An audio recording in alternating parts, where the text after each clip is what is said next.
আজি বোকাজান CHC কাৰ্বি আংলঙৰ ভিতৰত থকা এই হস্পিটেলত ফুড পয়জনিং কেছ ৰাতিপুৱা 10:30মান বজাত আহিছে। ফুড পয়জনিংটো এখন স্কুল খটখটি এৰিয়াৰ সেইটো এবাণ্ডেণ্ট লাইফ বাইবেল স্কুল খটখটি এৰিয়াৰ পৰা আহিছে। 5জন পেচেণ্ট আহিছিলে 15 পৰা 20 বছৰৰ ভিতৰত। এই আটাইকেইজন ইয়াত অহাৰ পিছতে আমি চালোঁ, কিন্তু তেওঁলোকে পেটৰ বিষ, বমি আৰু মানে ৰেষ্টলেছ লৈ আহিছিলে। তেওঁলোকক আমি ট্ৰিটমেণ্ট দিলোঁ, কিন্তু তেওঁলোকে ষ্টেবল নোহোৱাৰ কাৰণে আমি ওচৰৰে ডিমাপুৰ চিভিল হস্পিটেললৈ ৰেফাৰ কৰিলোঁ।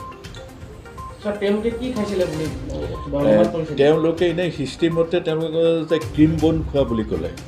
ক্ৰীম বন খাইছে, ক্ৰীম বন খোৱাৰ পিছতে পেটৰ বিষ হৈছে, বমি হৈছে আৰু মানে উশাহ নিশাহ লোৱাত দিগদাৰ পাইছে। আমি ইয়াতে গোটেইখিনি চালোঁ, এতিয়া যিখিনি ট্ৰিটমেণ্ট দিব লাগে সেইখিনি প্ৰিলিমিনেৰী ট্ৰিটমেণ্টখিনি আমি দিলোঁ। দিয়াৰ পিছত তেওঁলোকে ষ্টেবল নোহোৱাৰ কাৰণে আমি ডিমাপুৰলৈ ৰেফাৰ কৰিলোঁ।